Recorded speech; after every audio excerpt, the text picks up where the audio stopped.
Well, our esteemed President, Barack the Incompetent, presented his so-called American Jobs Bill to a joint session of Congress last night. Of course, there really is no American Jobs Bill because there's nothing on paper yet, which is typical of this. I mean, this is just more of their own incompetence. He took his vacation and some time after vacation and tried to usurp the time that the Republican candidates were going to debate, and finally he got in last night to present what he considers a way to stimulate the economy. And no surprise, he wants to spend $447 billion more. Well, for the sake of brevity, we'll call it $500 billion, because we're dealing in trillions these days, it seems, and before they get done, it probably will be $500 billion. Now, he said it's going to be paid for, but he didn't say how. And he won't tell that till next week. I mean, I guess he didn't have enough time to figure out how to pay for this thing. That's what left-wingers do. The first stimulus for $1 trillion didn't work, so they say, well, let's throw some more money at it. And it's okay if it's your money, as long as it's not theirs. You know, it doesn't bother them at all. That they're putting the nation further and further into debt. And he says it's going to be paid for, but if he says it's going to be paid for by spending reductions over the next 10 years, that's a lie. That'll never happen. And if that's what he's proposing, this whole thing should go down the drain into the trash heap where it belongs. All this spending, it didn't work in the 30s for Roosevelt. It didn't work the first time Obama tried it, and it won't work if it's tried again.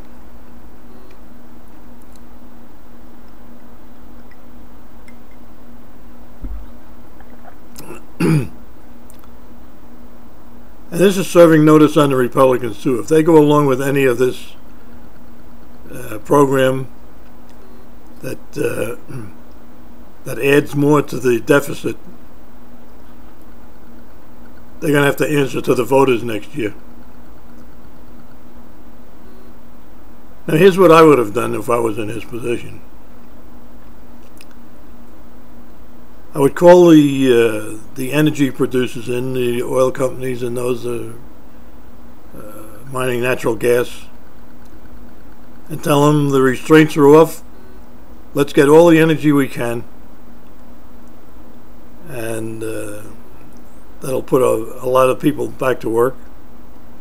More than this boondoggle that Obama's proposing. Let's produce all the energy we can. At the same time, the gas stations that are owned by the oil companies should be retrofitted to dispense natural gas. At the same time, I would tell the auto manufacturers, it's in your best interest to start producing cars that use natural gas rather than gasoline.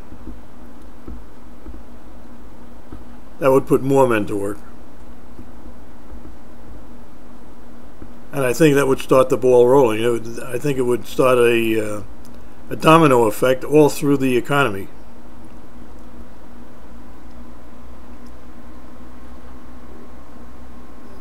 Now, I want to talk to you people out there who may be Democrats. Now these natural average citizen Democrats, your party has been taken over by a bunch of socialists. Let's face it, they are socialists. When Barack Obama told Joe the plumber, and he said it over and over since then, that he wants to redistribute the wealth, that was right out of Das Kapital, the Communist Handbook.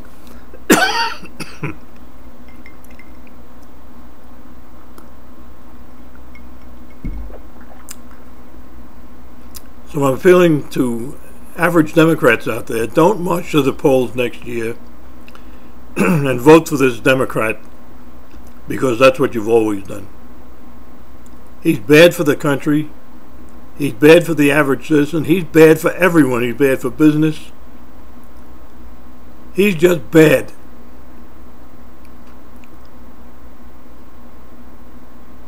So you good people, you good Democrats who really believe in democracy and want to preserve our republic,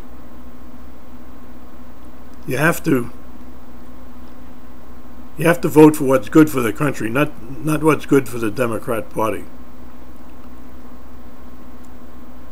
So vote him out next year, and all his cronies with him. You know, he's got one of his czars, Cass Sunstein, is cranking out regulations on business that are guaranteed to keep the recession going. No sane businessman would want to enlarge his business. It's impossible, because the financial burdens that this administration is putting on all business, large and small, make it impractical for anybody to risk their capital. So think twice about what you're doing next year when you go to vote. Thanks for listening, and I'll be back.